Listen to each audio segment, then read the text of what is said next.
I am back to do another chapter reading of book one from my series, The Chronicles of Elyndor. And got a couple of promotions that are going on now. I tried to put the information in the description below, so make sure that you read all of that. All of the links are there. The first one is starting tomorrow is when my ebook free promotion starts. And this will be what I do for the month of May.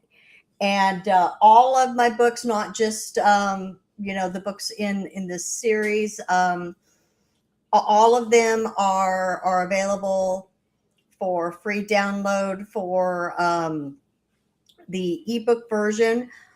Books 1 and 2, 4 and 5 has 2 days. So you're going to have Saturday and Sunday to be able to download those books. And then book 3, I only had 1 day left. So that will be tomorrow only. And it starts at midnight tonight, and I believe it goes by Eastern Standard Time. So all of the information is in the description below. All of the links to all of my books are there. Please make sure you go check that out. If you've been wanting to check into this series and see what it's about, this is the perfect time to do that. You can do it absolutely free with no charge to you.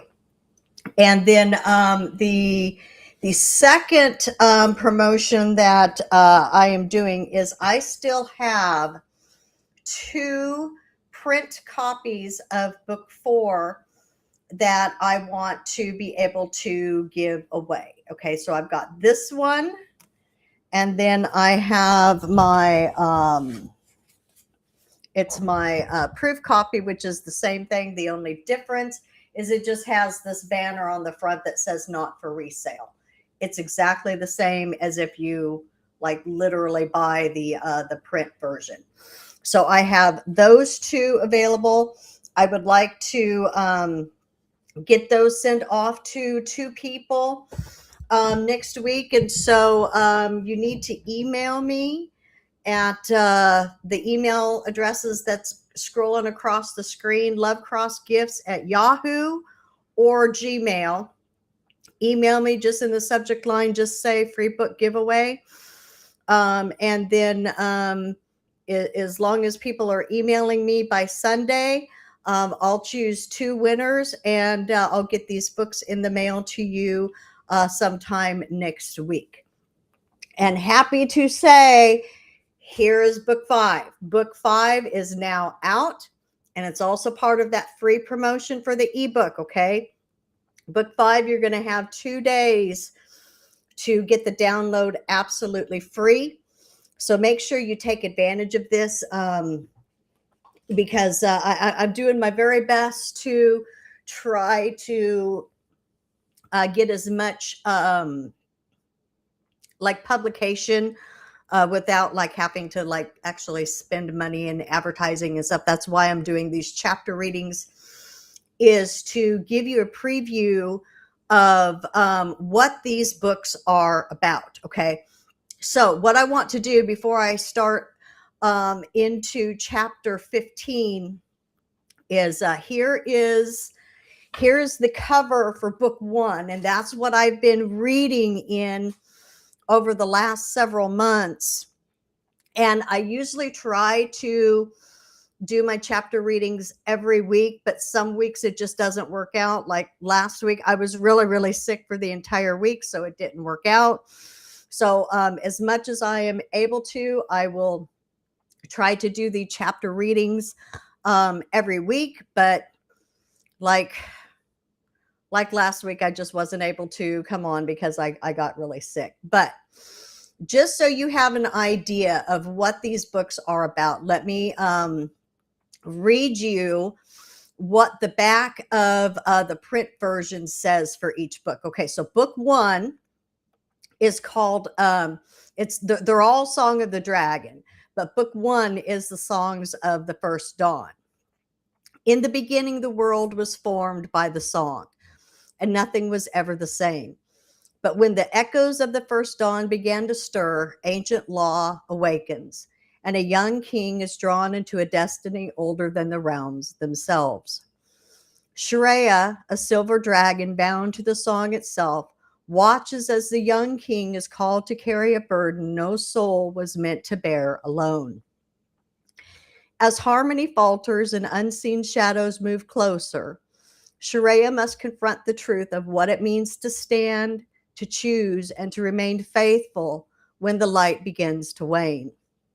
Song of the Dragon is an epic fantasy of faith, loyalty, and sacrifice, the first volumes of the Chronicles of Elyndor. Okay, and of course here is the world map that you will find both in print and ebook version of book 1. And then here is book 2. And let me read you what that is about. Book 2 is called The Song Unbroken. The song does not fail, even when faith must walk without sight. As shadows deepen across Elyndor, the cost of obedience and the price of rebellion are laid bare. Dragons are taken, trust is tested, and the line between authority and tyranny grows thin. Shreya bears visible corruption and invisible grief, walking beneath a song that feels quiet but never absent. Daniel walks a path shaped by loss, carrying a calling he did not choose but cannot refuse. Across the veil and into the abyss, forces long hidden move into the open, revealing dominion forged not by covenant but by fear. Song of the Dragon Book 2 continues the epic take of Elyndor, weaving themes of faith, sacrifice, and true authority into a sweeping fantasy where light is not seized by power, but entrusted through love. For readers who believe that even when the song grows quiet, it is never truly lost. Okay, and then here is the world map that you will find inside of book 2. And then here is book 3. The song remains. The song remains even when realms divide and fear is crowned as law. Beyond Elyndor's borders, exile has not meant extinction. In the Shadowlands, Asherai dragons endure in silence, their sigils dim but unbroken. When Daniel crosses into their territory in search of Shreya, he discovers survival shaped by fear and loyalties no longer bound to the garden. In Letharine Valley, ancient rites resurface beneath the language of balance and necessity. What was once tradition begins to demand blood. And as fear hardens into law, the line between protection and sacrifice begins to blur. Far to the east, the black dragon no longer hunts alone. He gathers. The Karim move across land and sea, and forces long restrained begin to stir beneath stone and shadow. Book 3 of the Chronicles of Elyndor, The Song Remains, expands the epic into a reckoning of remnant and power, where unity fractures, sigils awaken, and the storm long gathering begins to rise. Okay, and then here is the world map that is in book 3. And then book 4, which if you've been following along with these readings, I've warned everyone that book 4 is a darker book. But book 4 is called The Song of the Remnant. The song does not falter. Even what was trusted begins to break. In Letharine Valley, long-held traditions are tested, and what was once accepted without question begins to fracture under the weight of truth. Those who upheld it must now face what remains when conviction and reality no longer align. Beyond the valley, the world continues to move. The black dragon gathers. The Karum press forward. And across Elyndor and the Shadowlands alike, the remnant begins to rise, not in strength, but in faith. Book 4 of the Chronicles of Elyndor, where what was hidden is revealed, and the remnant must stand. And then here is Book 4's world map. And then finally, just released is Book 5, The Song of Reckoning. The song does not withdraw, even when truth is brought to answer. Across the Shadowlands, the black dragon no longer hides. In Elyndor, the Karum rise. An invasion begins. Daniel must choose where to stand. Sharia no longer hides what she has become. As paths converge, the cost of truth is no longer silence, but what each will defend when the world begins to break. Book 5 of the Chronicles of Elyndor, where paths converge, deception is stripped away, and the reckoning begins. Okay, and then I am currently working on Book 6, which is the Song of Convergence. And my hope as I'm going along, getting this entire story finished, is that it will be finished like by the end of May. Okay, so let me get a drink. This is the opening image for chapter 15. And we're going to read 15 and 16 today. Okay, the KJV verse for chapter 15 is from Psalm 36, 1 through 3. The transgression of the wicked saith within my heart, that there is no fear of God before his eyes. For he flattereth himself in his own eyes, until his iniquity be found to be hateful. The words of his mouth are iniquity and deceit. He hath left off to be wise and to do good. Okay. Chapter 15, the quiet severing. Shadows rarely strikes with a roar. It whispers first, until the heart believeth the lie was its own. From the Songs of the First Dawn. The abyss tasted of iron and smoke when Drummond returned. He stumbled through the upper tunnel, dragon-shaped, already unraveling, black scales splitting, wings shrieking, bones twisting back into the ruined form that was truly his. Each breath came out as a ragged snarl laced with pain and fury. By the time he reached the wide cavern where the trolls waited, the last of the dragon's glamour had peeled away. He stood before them as Drummond again, horned, misshapen, eyes burning with a light that had nothing to do with mercy.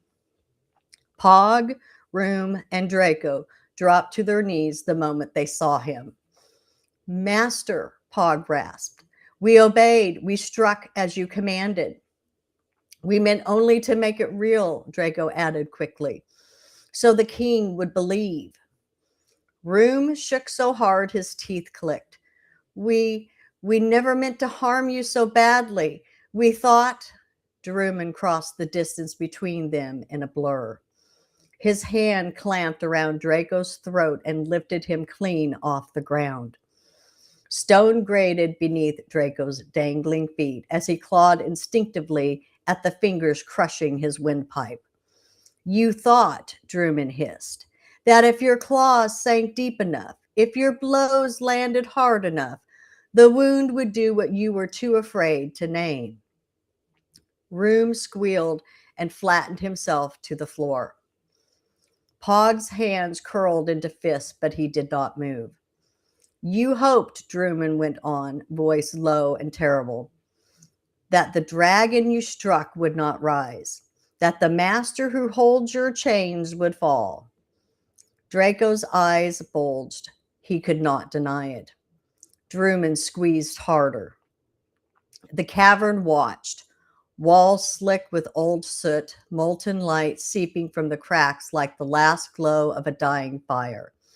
The abyss held its breath. Then, slowly, Drummond loosened his grip. He let Draco drop. The troll hit the ground hard, coughing, one hand pressed to his bruised throat. I felt every strike, Drummond murmured, pacing before them once more.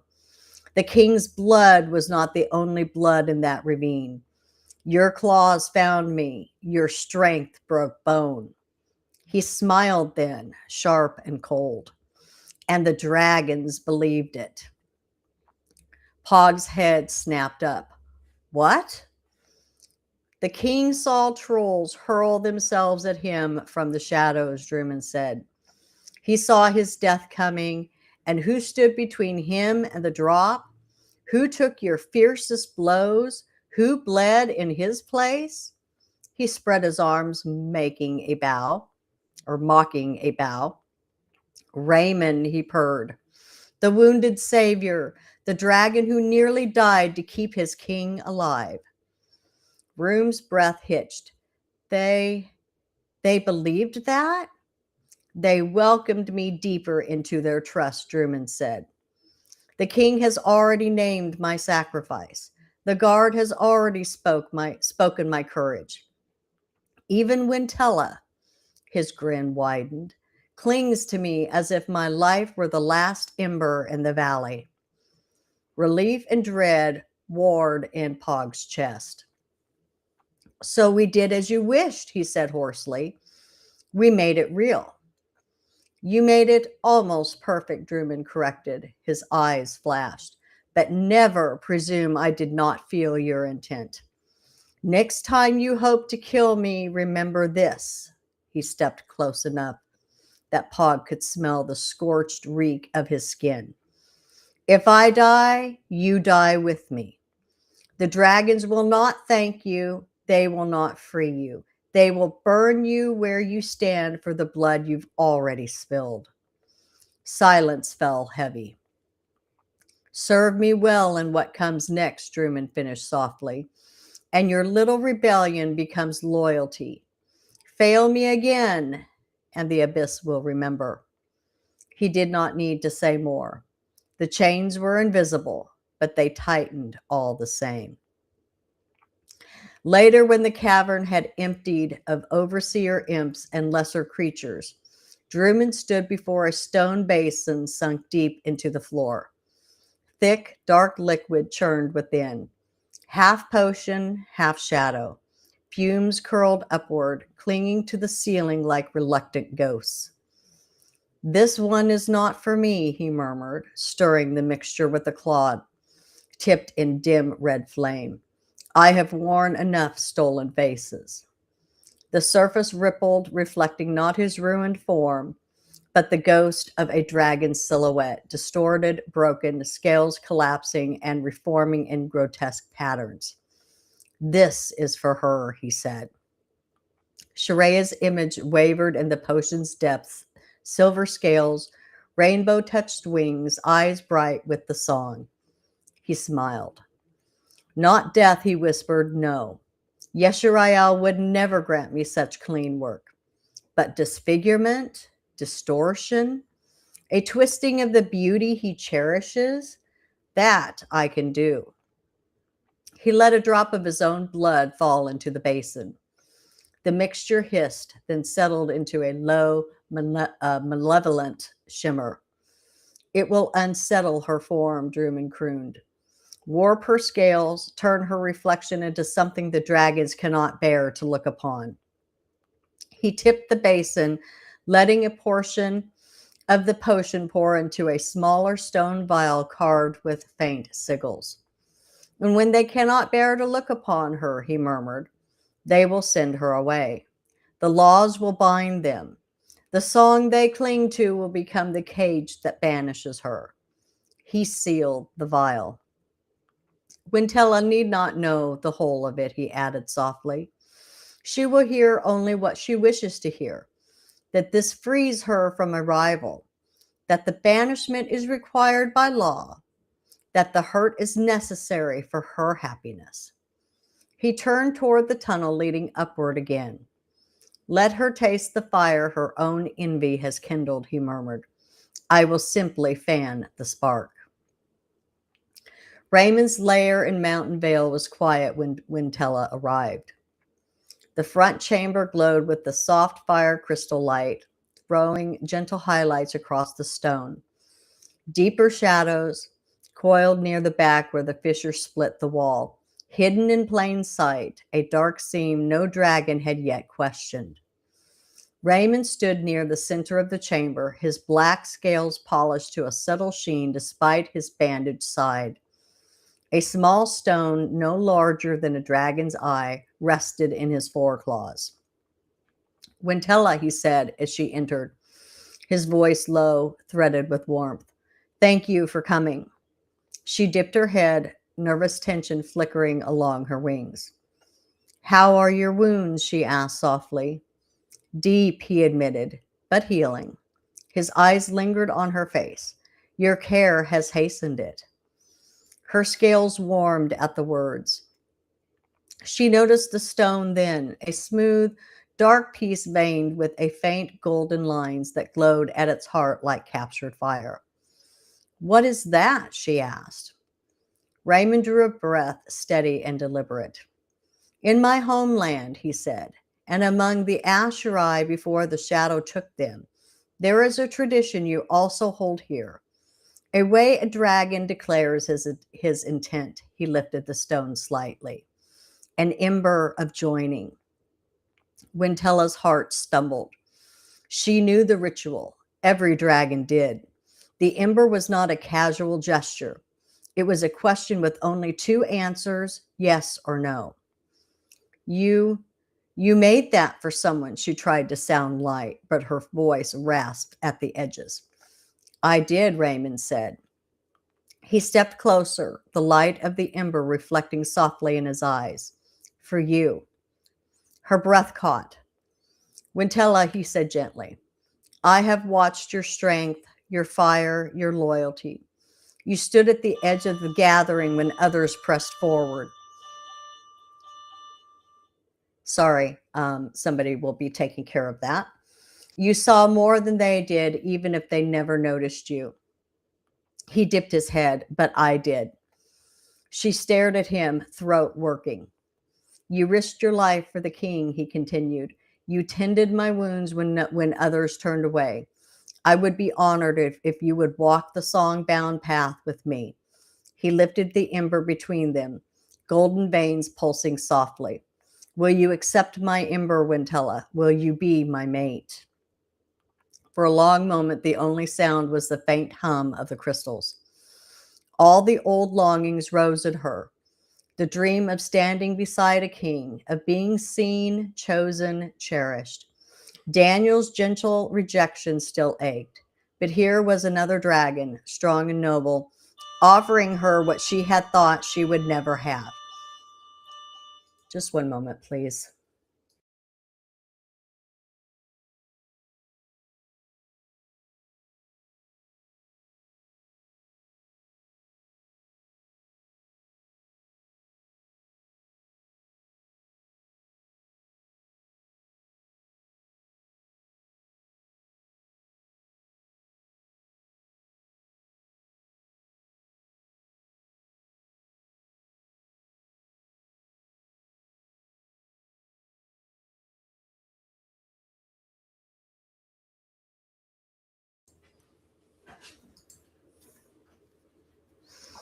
Okay, sorry. My mother is wheelchair bound, and we have an alarm in our house. And so when she needs care, somebody has to tend to her. Okay, let me read that last paragraph. All the old longings rose in her, the dream of standing beside a king, of being seen, chosen, cherished. Daniel's gentle rejection still ached, but here was another dragon, strong and noble, offering her what she had thought she would never have. A future, a place, a name beside another's. She thought of Sharia then, of the way the silver dragoness seemed so effortlessly beloved by Yeshariel, chosen to bear the song while Wintella watched from the edges. Maybe this was how the balance was restored. She reached out, claws trembling, and took the ember from his claw. It was warm, not burning, just steady. She pressed it to her chest and let a breath of her flame pass over it. The golden veins flared brighter for a heartbeat, then settled into a gentle, mingled glow. I accept, she whispered. Raymond's smile was slow and satisfied. Then I will honor you, he said, according to law and to the song. Daniel stood at the entrance of his dwelling later that day, the wounds from the ravine still stiff beneath his scales. Quinn and Cameron flanked him, a quiet, watchful presence on either side. Raymond approached with measured steps, head bowed in respect. My king, he said, stopping a few lengths away, I come with a request. Daniel's gaze softened. Rise, Raymond. You bled for me. You need not grovel every time you speak. Raymond lifted his head, expression humble. It is because I bled for you that I must ask this properly, he said. I have offered an ember of joining to Wintella. Quinn's brows rose. Cameron's tail flickered. She has accepted, Raymond continued. But as a member of your guard, I cannot bind my life to another's without your blessing. I would walk in the song's order, not outside it. He dipped his head again. Will you grant your approval? Daniel studied him for a long breath. He thought of Wintella's earlier pain, of her longing, of the way she had brightened in recent days when Raymond's name was spoken. He thought of the laws of heart and the law of realms, that bonds were to strengthen, not fracture. If this is truly what you both desire, Daniel said at last, then yes, I give my blessing. Raymond bowed deeply. Thank you, my king. We will honor the laws in our joining. As he turned to go, Daniel added quietly, Sharia will rejoice for you both. She has always wished Wintella's heart to find rest. A flicker crossed Raymond's eyes, too quick for most to see. I will be sure Wintella knows that, he said smoothly. She speaks often of Sharia. This may be a chance for peace between them. Raymond found Wintella later at the edge of the valley, the ridges. Daniel has given his blessing, he told her. Her eyes widened. So soon? He sees your worth, Raymond said. He believes this will be good for us both. Wintella's heart swelled, relief and a fragile joy mingling in her chest. He also said, Raymond added gently, that Sharia will rejoice for us. The word Sharia cooled the warmth a fraction. Of course she will, Wintella said, though the bitterness beneath her tone rang faintly. She was always so quick to bless. Raymond stepped closer, lowering his voice. Wintella, I know you have suffered, he said. I have seen the way your heart tightens when her name is spoken. But if our joining is to be honored by the song, there must be no open enmity between you and her.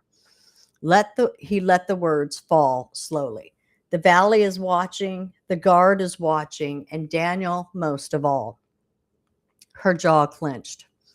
So I must pretend to love her, she said. No, Raymond said softly, but you must be willing to offer what she has never offered you, a chance. He let silence stretch a heartbeat, then added with careful precision. She is hurt as well. The attack shook her. Seeing you walk beside me may have stirred old wounds. If you reached out now, while our king still heals, while she is raw, it would be seen as an act of remarkable grace. And if I do not, then whispers will begin, Raymond said. They will say the future queen holds old grudges, that she is not fit to stand beside a dragon who has bled for the realms. That struck where he knew it would. I want to be worthy, Wintella whispered. Raymond's gaze softened. You are, he murmured. You only need the others to see it. He let his tail brush lightly against hers. Go to her, Wintella. Speak of old hurts if you must, but show her you are willing to try. And you, she asked, what will you be doing while I bear my heart? His smile didn't reach his eyes. Preparing the way, he said. There is still much yet to be unsettled. Days passed into the start of a new season. On the surface, Wintella did exactly what Raymond had urged. She sought Sharia out in the quieter hours, offering help with the younglings, walking beside her along the valley paths, listening with that calm, steady joy that had always made Wintella feel both comforted and painfully small. Sharia welcomed her without suspicion. It is good to see you here, she said more than once. I have always wanted this, your company and your friendship. I never meant for there to be distance between us. Wintella smiled and nodded and tried to believe it. But every night after she left Sharia's side, she found her steps turning toward the outer ridges, toward the lone black dragon who kept watch there. Raymond never spoke harshly of Daniel at first. He began with questions. Did you sleep well? He would ask quietly when the night winds curled around the rocks. The king still dreams of the ravine, I heard him call once. Wintella had blinked at him. Daniel? He is strong. He faced the trolls. Of course, Raymond would say quickly.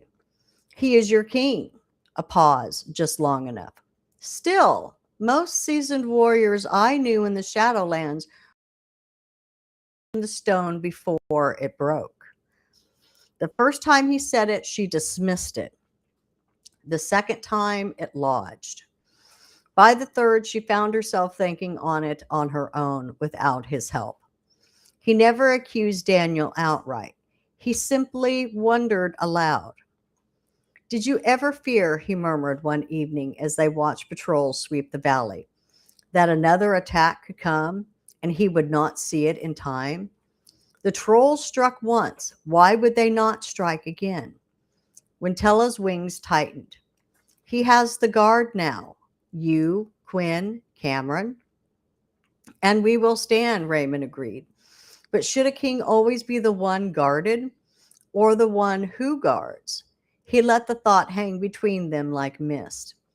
In the Asherai stories, the king was always the first to sense danger. His line was bred for clarity, for foresight. Wintella looked away toward Daniel's distant dwelling, its light a faint glow on the mountainside. He is kind, she said at last. He cares for his realm. Kindness is no small gift, Raymond replied gently. But when realms tremble, kindness alone may not be enough. Little by little, the questions shifted. I saw Sharia with the younglings again today, Wintella murmured one dusk, claws digging furrows in the dust. They flocked to her as if she were the only dragon who ever loved them. Perhaps they simply see what Yeshariel saw, Raymond said. Or perhaps, he added after a beat, they have not yet been shown what you can be.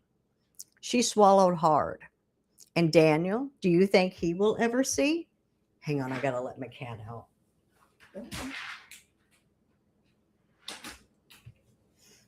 He sees much, Raymond replied, but not everything. He did not see the ravine's edge in time. He did not sense the trolls in the stone, and he does not see how the garden might flourish under a different kind of king and queen. The word struck deep. I am not saying he is unfit, Raymond said quickly, as if catching himself. Only that perhaps the realms would one day need a king whose fire was sharper and a queen whose heart burned with the hunger to protect what she was never given. Wintella's breath trembled. What if, she whispered, the garden would be safer with a stronger king? Raymond lowered his head, half in indifference, half to hide the satisfaction in his eyes. I would never speak such a thought aloud, he murmured. But if you see it, Wintella, perhaps the garden is already telling you something. By the time he spoke of Sharea's removal, the idea of a different king and a different queen no longer sounded like treachery in her ears. It sounded like inevitability. It wasn't only Wintella who heard Raymond's questions. They began as harmless comments, little observations dropped in the training grounds, the patrol paths, the echoing stone of the king's dwelling. During a sparring drill with the guard, Raymond watched Daniel demonstrate a defensive maneuver along the ridge edge, claws gripping the rock as he showed how to pivot away from a sudden strike. When the trolls came, Raymond said mildly to the others, he held the ledge well, for one who has only recently learned to carry the weight of a crown. Quinn's ear frills lifted. Recently learned, he repeated. Raymond dipped his head as though respecting Daniel even in critique. In the Shadowlands, he explained, the guardians of my line were trained from their first flights to read stone and shadow. And Asherai could feel an ambush days before it woke. We did not simply survive, we anticipated. He let a faint smile touch his mouth. Your king learns quickly. He just has much to learn. The words sounded like praise. They also sounded like, he is not ready yet, others are readier. Later, as they prepared patrol routes along the outer rim, Cameron found Raymond tracing different paths into the dust with a claw. These ridges are exposed, Raymond said thoughtfully. Good for watching, less good for kings who still carry fresh wounds. Cameron frowned. Daniel insists on walking them. He says the king should know every stone personally. A noble sentiment, Raymond replied. But my forebears taught that a leader's fire must be protected if the realms are to stand.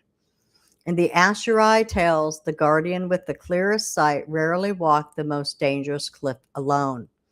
He looked up, golden eyes calm. If Daniel falls, who will the dragons follow?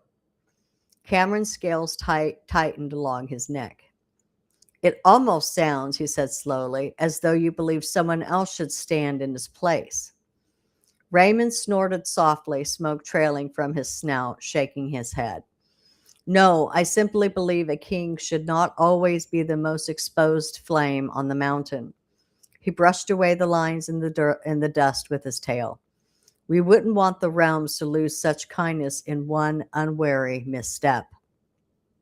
By the time his words drifted through the guard, they were remembered as concern, not criticism. Quinn and Cameron, however, heard more than concern.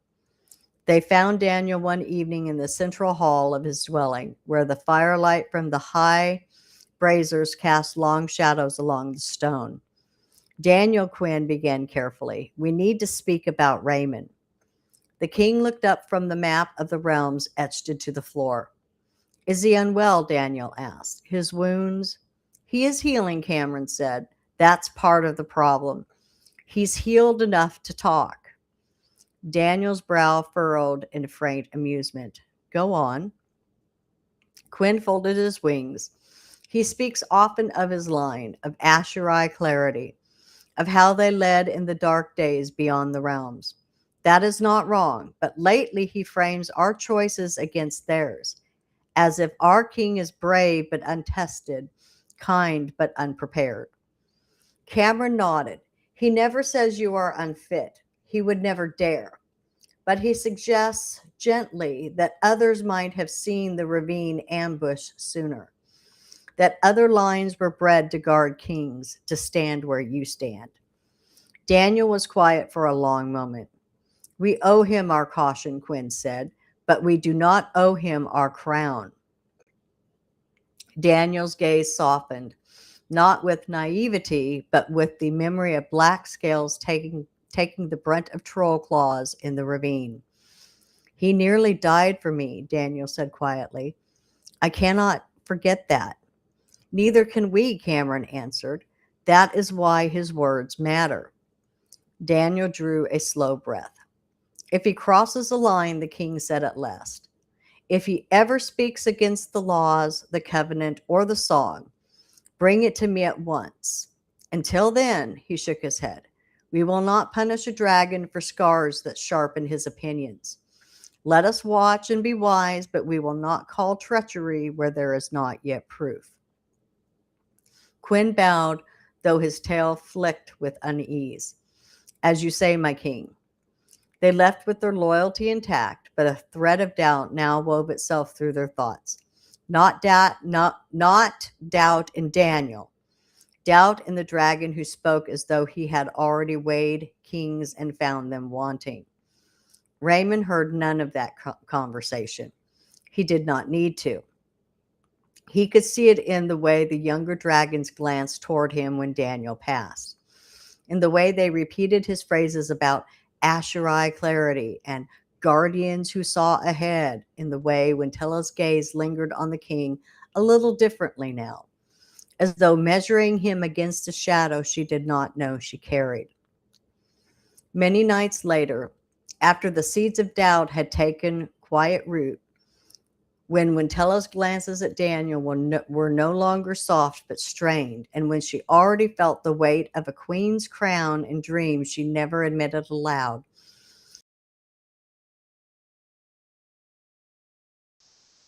where the covenant light once shimmered long ago, still holding a faint memory of gold in the grass.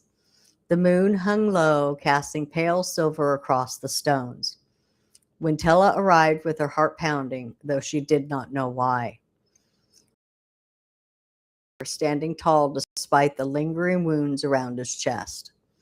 At his side lay a small stone vial, dark, smooth, sealed with a simple sigil.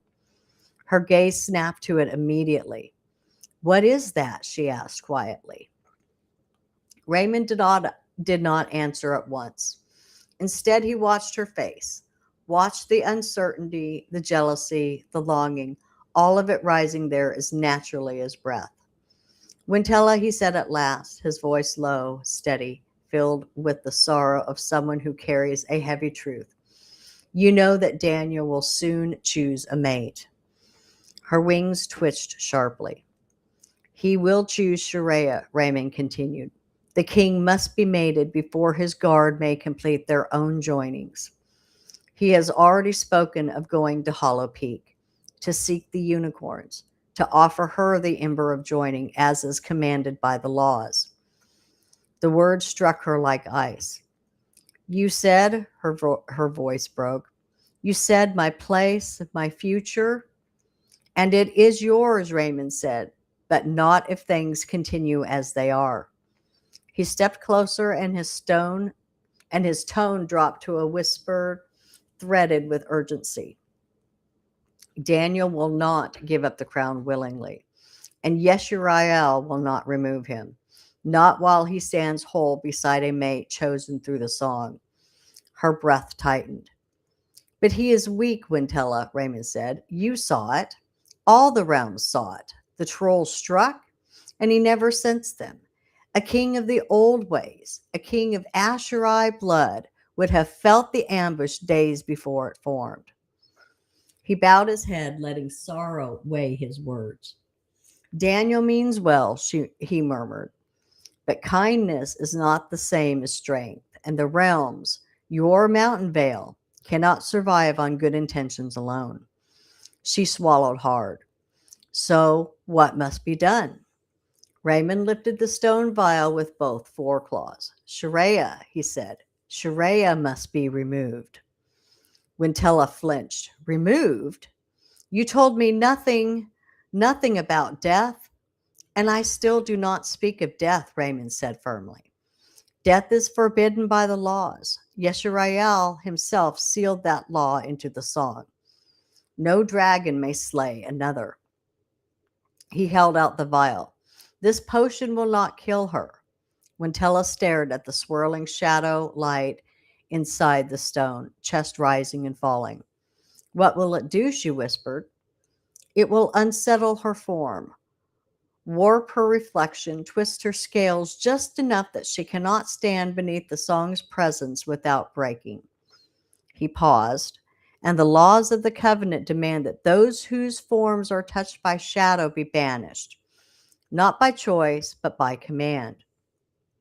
Her claws trembled. She will live? Wintella's voice cracked. She will still live? Yes, Raymond answered quietly. She will live. She will be sent to the outer edges of the Shadowlands, as the laws require. Daniel will beg Yeshariel to alter the laws. He will, but Yeshariel will not. The song was set before the first dawn. He himself will not break his own decree. When Tella closed her eyes, she could already see it. Daniel falling to his knees, bereaved, Sharia disappearing into the dark horizon, the valley whispering that perhaps the king no longer had the strength to rule. And Daniel, when Tella asked, what happens to him? Raymond's eyes softened with a lie that looked like compassion. He will grieve, Raymond said. He will falter, and the stone readers will see a king unable to protect even his mate. They will look to the ancient sigils, to the ones written, the day the everlight tree first rooted itself in the garden. His eyes glowed faintly, and they will remember the Asherai. When Tella stared at him, breath unsteady. You mean the sigils say? That if a king falters and the realms are imperiled, Raymond said, the ancient lines trained to guard humans and dragons alike must take the crown. The Asherai line. He held her gaze. My line. Her heart thundered. You could be king, she whispered. For the safety of all the realms, Raymond said softly. Not for ambition, not for glory, for necessity. The words uncoiled inside her like warm smoke, dangerous and intoxicating.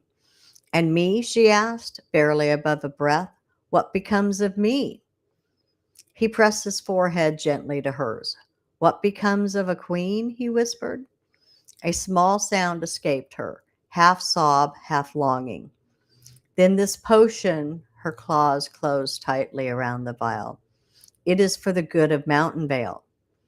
For the good of every realm, Raymond said. For the future of dragons who deserve a king who can see danger before it rises, a king trained since birth to guard, a king who already shed his blood to protect them. He drew back just enough to see her face. You said you wished to stand beside me, Wintella, to walk with me as mate, as queen. This is the path the laws themselves require. Her breath trembled. Tell me this isn't wicked, she whispered, hating how much she wanted to believe him. It would only be wicked, Raymond said gently, if Sharia were meant to stay here. His voice dropped. But she is destined for something else, something beyond this valley. This will only hasten what Yeshariel already intends. He placed the vial into her shaking claws.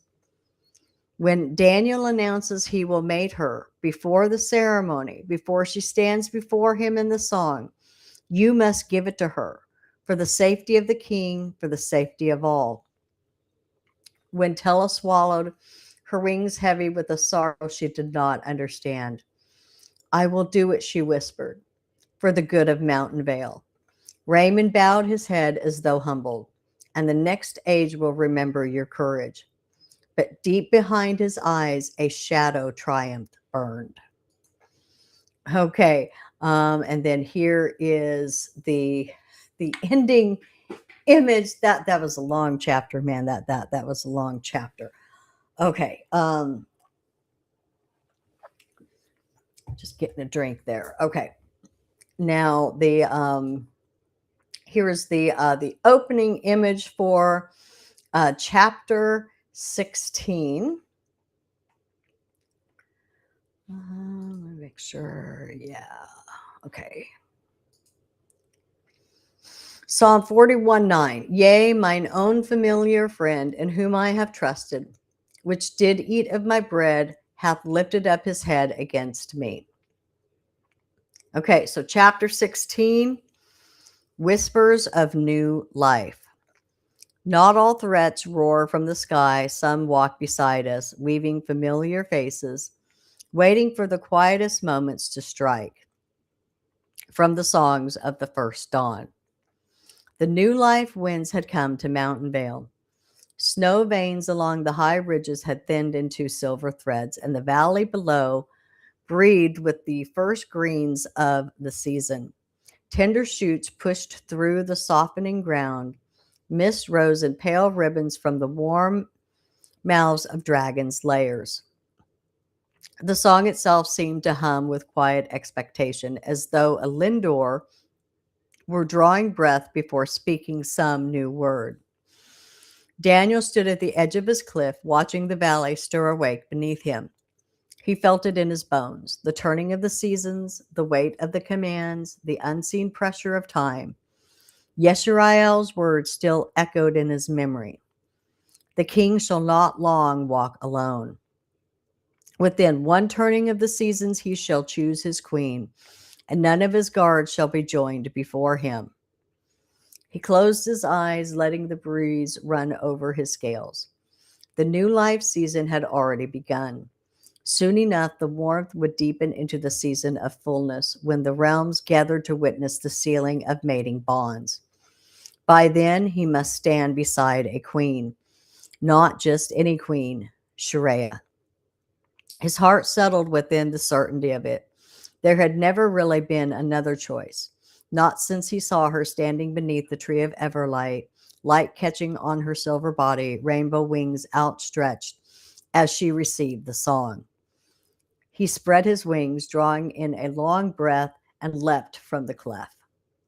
Sharia's lair opened onto a ledge overlooking one of the smaller streams that braided through Mountain Vale. The water below tumbled over smooth stones, singing its own bright song, catching glints of morning light. Sharia stood near the edge, eyes half closed, listening. Daniel lingered at the mouth of the cavern for a heartbeat, content just to watch her. The new life light brushed over her scales, turning silver to soft pearl, her rainbow wings folded neatly along her sides. A faint shimmer of song clung to her like morning mist, subtle, but there as if creation itself leaned toward her. He padded forward. Sharia glanced back, and the shadow of worry in her eyes eased into warmth. "You're up early for a new life morning," she said softly. "So are you," he replied. He stepped to her side close enough that their shoulders almost touched. For a moment, he simply stood there, letting the quiet stretch between them, not empty, but full in its own way. Then, with deliberate care, he lowered his head and brushed the side of his snout against the curve of her neck, just beneath the base of her horn. It was a gesture no dragon offered lightly, a quiet, wordless promise reserved for those whose lives were meant to entwine. Sharia stilled, breath-catching. Her eyes slipped closed as she leaned into the touch, her own snout returning the nuzzle at the line of his jaw. For a heartbeat, their foreheads rested together, horns almost touching, breath mingling in the cool morning air. The song inside him answered low and steady. "When a dragon nuzzles the neck and does not pull away," he murmured, "it is the beginning of a vow." Sharia's eyes opened, soft and luminous. "Sharia," Daniel said, drawing back just enough to meet her gaze. "There is a place I want to show you." She tilted her head. "Another secret of Mountain Vale?" "Not Mountain Vale." His gaze shifted toward the distant ridges glowing with the new life. New life light. Hollow Peak, there is a sanctuary there, hidden among the unicorn glades. It is where I go when the song grows quiet and I need to hear more clearly. Her wings lifted slightly, rainbow light shimmering along their edges. "Not even your guard has seen it?" "Not even them," he said. "It is a place I keep close, a place I have never shared." A faint warmth touched his voice, "But I would share it with you." Sharia stilled, the morning breeze catching in her silver scales. For what reason? She asked softly. Daniel hesitated, not from uncertainty, but from reverence. Because some places should only be shown to those who carry a piece of your spirit within their own. Her breath caught, but she held his gaze steady and questioning. He stepped closer, lowering his voice. There are things I wish to say there, things that cannot be spoken here and should not be spoken lightly. Sharea's heart thudded, though she did not fully understand what those unspoken things were, or why they made her feel both steady and breathless. So you wish to go soon? She asked. Daniel nodded. Yes.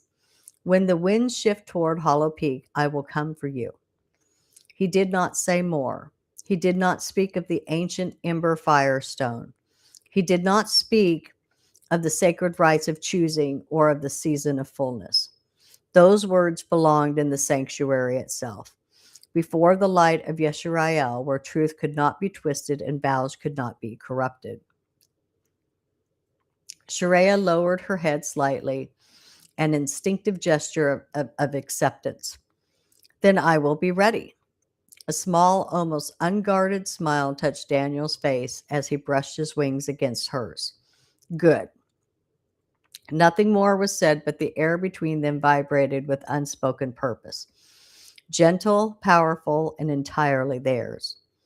Sharea's gaze softened, but something in her eyes, something quiet and uncertain, remained. What is it? He asked softly. You've been uneasy for some time now. She looked back toward the stream, its flowing surface broken by morning light. It is Raymond, she said at last. Daniel's jaw tightened. What about Raymond? It is not one thing, she said. It is many small things that do not fit together. But when I look at them all at once, they make me cold inside. Her tail flicked. He honors you with his words, but there is always something beneath them. Seeds he tries to plant, little doubts about whether you are ready, whether the commands were too heavy for one dragon, and Wintella, her voice wavered, then steadied. You remember how she used to be, Sharia said. Kept to herself, rarely spoke, watched everything, but approved no one. Now she is at my side almost daily, asking questions about you, about the command, about the song. That in itself is not wrong, Daniel said slowly. No, but Raymond is nearly always near when she is, Sharia said. They whisper together. They fall silent when others pass, and the whole realm knows they are promised to mate when the season of fullness comes. Daniel thought of Cameron's troubled look a few days ago, of Quinn speaking quietly of counsel that felt like chains wrapped in silk. I do not trust him, Sharia said simply, and I do not trust the sudden change in Wintella. Something in my spirit recoils when I see them together. Daniel remained silent for several breaths, then slowly nodded. Thank you for telling me. Cameron and Quinn have said similar things. I will listen more carefully. Sharia sighed, the tension in her shoulders easing. Then we will still go to Hollow Peak? Yes, Daniel said firmly. We will go. I will not let fear steer me, but I will be cautious. A soft smile touched her face. Then I will go anywhere the king asks me to go. He nudged her shoulder. When it is just us, call me Daniel. She smiled. Then I will go anywhere Daniel asks me to go. Desira had not expected Mountain Vale to feel so strange. She had grown up here, racing Sharia along the cliffs, weaving between layers, singing back to the echoes in the stone. But after many seasons in Hollow Peak as a liaison with the unicorn elders, the valley felt crowded with whispers that did not belong. She crouched behind a jutting shelf of stone, wings tucked tight, listening. Sharia's voice drifted from the path below, warm, familiar. Wintella followed, pleasant, lilting, too pleasant. Desira's scales prickled. Wintella had once been distant as the far peaks. Now she seemed to cling to Sharia daily. And where Wintella walked, Raymond was never far behind. Daniel has been different, Wintella was saying, her voice sweet as honeyed fruit, ever since the commands. Don't you think he seems less certain? Sharia's reply was too soft to hear, but Wintella's answer slithered through the air. Oh, I understand, she murmured. You're loyal, but even a loyal heart can wonder if a crown came too soon. Desira's claws dug into the ground. She shifted, a smaller stone crunching underneath her. Wintella's voice stopped. Who's there? Desira froze. Her pulse thudded in her ears. She stepped out slowly. It is only me. I've returned from Hollow Peak. Sharia greeted Desira warmly, wings flicking with joy as she rushed forward to embrace her. They exchanged a few quick words, Sharia asking about Hollow Peak, Desira promising to visit her later. But Wintella, hovering behind with a pleasant smile, gently urged Sharia onward. Come, she said lightly. You still wish to show me the ridge path before the sun grows too warm. Sharia hesitated only a moment. Desira, I'll find you afterward. I want to hear everything. Of course, Desira replied, matching her smile. Sharia gave her one last affectionate nudge with her wing before turning down the path. Wintella followed, graceful and composed, glancing back only long enough to offer a polite nod, nothing more. Desira waited until their silhouettes disappeared between the rocks before exhaling deeply. The valley felt quieter without Sharia's warmth beside her. She wandered toward a small stream just beyond the path, letting the cool, clear water run over her claws. She needed a moment to think, to piece together everything she'd been sensing since her return. The shifting behavior, Wintella's sudden friendship, Raymond's constant presence, Sharia's uneasiness she tried to hide. Desira dipped her claws deeper into the water. Something is wrong, she murmured. You feel it too, don't you, Valley? A soft twig snapped behind her. She stiffened. She turned slowly. Wintella stood at the edge of the stream bank, alone now, her smile gone. Oh, Desira said quietly. You followed her ahead, then came back. Wintella tilted her head. I wondered if you wandered this direction. You always liked the water, didn't you? Even as a hatchling. Desira fought the urge to back away. If you wanted to speak with me, you could have done so on the path. I prefer privacy, Wintella replied, stepping closer. And so should you. What does that mean? It means, Wintella said softly, that you should not listen where your ears do not belong. Desira's eyes narrowed. I wasn't listening. I was greeting my friend. Wintella's smile sharpened. And yet you heard enough to be concerned. She took one more step. The streamlight caught on her scales. Beautiful, flawless, cold. Desira stood her ground. If you have something to say it plainly. I already have, Wintella's tail flicked once, a warning. Stay out of matters that do not concern you, she whispered, or the valley may swallow you in places much deeper than mud. Desira's pulse hammered, but she refused to look away. Is that a threat? Wintella's eyes gleamed. A promise. She moved suddenly, not with anger, but with practiced precision. A graceful step to the side, a flick of her tail, and Desira's footing vanished beneath her. The stream bank collapsed enough after the thaw to give way under the lightest pressure. Desira slid with a startled cry, tumbling down the sloped mud and straight into the shallow pool below. Water splashed upward, reeds and riverweed tangled instantly in her frills and crests. Mud smeared along her scales in thick brown streaks. By the time she scrambled upright, sputtering and streaked with mud, Wintella was already stepping back, her expression smooth again. Such clumsiness, Wintella said lightly. You really must watch where you place your feet. Desira stared up at her, fury and humiliation burning beneath her scales. She opened her mouth to speak, but Wintella had already turned away. Do take care on the terrain, Wintella called over her shoulder. The thaw can be unforgiving. Desira watched her go, dripping, trembling, but more certain than ever. Something was terribly wrong, and Sharia needed to know. Cameron had not meant to overhear anything. He was simply walking the river path, letting the water wash away the unease Raymond's counsel always left in his mind. Then he saw her, a dragon covered head to tail in mud, weeds tangled in her frills, trudging toward the water like a defeated marsh creature. He froze. She did not see him until he stepped on a twig. Crack. Her head snapped toward him, eyes widening in horror. Oh, Cameron stammered. I didn't mean to. I heard a splash. I wasn't watching, she said flatly.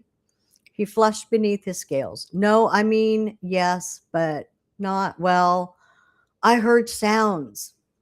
I was those sounds, she sighed. He approached hesitantly. Are you hurt? Only my pride. Up close, he saw the mud packed between her scales, tangled around her frills, draped from her horn crest. A bit of reed hung over one eye like an unfortunate eyebrow. He tried to hide his amusement, but a thin wisp of smoke curled from his nostrils. If you breathe one more puff of smoke, she warned, I will drag you straight into this river. That seems fair, he admitted. I'm Cameron of the King's Guard. She blinked. You're that Cameron? Shariah's friend? He nodded. Desira, she said, of Hollow Peak, and currently a disaster. He looked her over, then thought quickly. May I help? Mud can dry between scales if you let it sit. I suppose, she said reluctantly, if your help involves no pushing. Never, he said solemnly. That would be dishonorable. He stepped into the shallows beside her and swept his tail just upstream, sending a gentle fan of water over her side. Mud loosened and drifted away. Oh, she whispered, surprised. He moved carefully, splashing along her wings and neck. For the frills, you may want to close your eyes. She did. Using a single claw tip, he lifted the reeds and weeds free. Always pausing, always speaking before touching, her breath hitched once, but not from fear. I'm not used to being groomed by a member of the King's Guard, she muttered. I'm not used to grooming anyone, he admitted. If this goes poorly, please blame Quinn. She snorted before she could stop it, a startled ribbon of smoke escaping her nostrils in a way that made her scales heat with embarrassment. When the last of the mud drifted downstream, she shook herself, scales shimmering faintly beneath the fading residue. Cameron's breath caught. There, he said softly, less fog-like. Thank you, she said shyly. He lowered his head. You fell with great dignity. I did not. No, he agreed, but you climbed out with it. Her smile faded into worry. Cameron, Wintella knocked me into the stream. I was alone, just thinking by the water, and she came up behind me. She swept her tail at my legs deliberately. Cameron's whole posture changed, wings lifting, muscles coiled, shock flashing across his features. Her tail? She struck you with her tail? His voice sharpened in disbelief. Desira, dragons only use their tails like that in combat or threat displays. Why would she? Desira swallowed. I don't know, but her eyes, Cameron, something is wrong with her. Terribly wrong, and Raymond is always near, always whispering. A low, protective rumble rose from Cameron's chest. This isn't just strange behavior. If she aimed her tail at you on purpose, that means she's hiding something, and it's dangerous. He stepped closer, gaze steady and urgent. Tell me everything, she said. Everything you saw. I need to understand exactly why she would do this. Yes, Desira said. Sharia may be in danger, and she does not see it. I will help, Cameron said insistently. Quinn and I both have concerns. She let out a slow breath. Then I fell into that mud for a reason. You think Yeshariel pushed you? He asked lightly.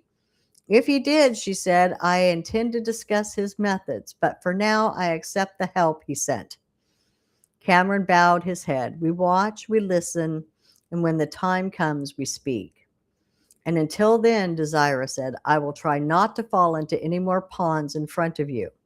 I can't promise I will not be nearby, he replied. She smiled. They walked back towards Mountain Vale together.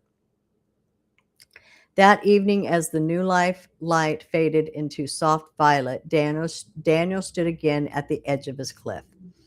He thought of Shariah's warnings, of Cameron's quiet unease, of Quinn's troubled glances whenever Raymond spoke. The realm was changing, the seasons were turning, and somewhere beneath the surface, shadows whispered. He looked toward Hollow Peak. Soon, he murmured. Soon he would lead Shariah to the sanctuary. Soon he would kneel before Yeshariel's light and ask to join his life to hers. And somewhere below, Raymond waited for his moment to strike. All righty, and then here is the ending image for chapter 16. So let me go ahead and close that down there. Okay, so again, I'm going to do the free ebook promotion tomorrow, and Sunday is when that will start. And if you do want to get in on the drawing for book 4 for the print version, just email me. The information is below there. And then I will notify the winner and get the address and get that sent off. So, all right, hopefully nothing will prevent me from returning next week to read another couple of chapters. So until then, take care, God bless, and we'll just see you next time.